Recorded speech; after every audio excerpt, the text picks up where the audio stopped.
So మామూలుగా అంగం యొక్క ముందరున్న చర్మం అనేది ఫ్రీగా వెనక్కి మూవ్ అవ్వాలి. బట్ చాలామందికి ఏమవుతుంది అంటే అది టైట్‌గా మూవ్ అవుతుంది. టైట్‌గా మూవ్ కావడం వల్ల వెనక్కి అనుకోని క్లీన్ చేసుకోవడానికి రాదు. అంతేకాకుండా ఇంటర్‌కోర్స్ చేసేటప్పుడు అది వెనక్కి రాకపోవడం వల్ల విపరీతమైన నొప్పి, మంట ఉండే అవకాశాలు ఉంటాయి. ఒక్కొక్కసారి ఆ చర్మం వెనక్కి వచ్చిన తర్వాత మళ్ళీ ముందరికి రాదు. ఇట్లా ఈ రకమైన కాంప్లికేషన్స్ అనేవి మనం ఎప్పుడు చూస్తూ ఉంటామన్నట్టు. అంతేకాకుండా కొందరిలో చూసుకుంటే గనక అంగం యొక్క ముందరున్న చర్మం క్రాక్స్ కూడా ఫార్మ్ అయితూ ఉంటాయి అన్నట్టు. సో ఈ అంగం గనక చూసుకుంటే ఈ ముందలున్న దాన్ని మనం గ్లాండ్స్ అంటాము. ఈ పైన చర్మం ఏమో స్ట్రెయిట్‌గా ఉంటుంది. బట్ కింద చర్మం మాత్రం ఇక్కడ అటాచ్ అయ్యి ఈ రకంగా ఉంటుందన్నట్టు. సో ఈ అటాచ్‌మెంట్ ఏదైతే ఉందో దీన్ని మనం ఫ్రెన్యులమ్ అంటాం. ఫ్రెన్యులమ్. సో ఈ ముందలున్న చర్మం ఏదైతే ఉందో ఇది ఫ్రీగా మనకు వెనక్కి అంటే అప్ టు ఇక్కడ వరకు రావాలి.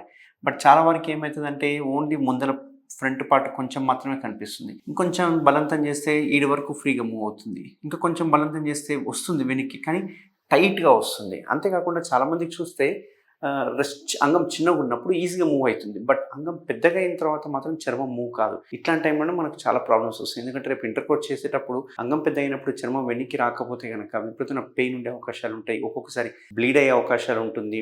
ఇంకా కొన్నిసార్లు అది చిట్లిపోయి అక్కడి నుంచి రక్తం గారి విపరీతమైన మంట, నొప్పి ఉండి ఒక్కొక్కసారి ఎరెక్టైల్ డిస్‌ఫంక్షన్స్ అంటే అంగస్తంభన లోపాలు కూడా వచ్చే అవకాశాలు ఉంటాయి అన్నట్టు. సో దీన్ని మనం ఫైమోసిస్ అంటాం.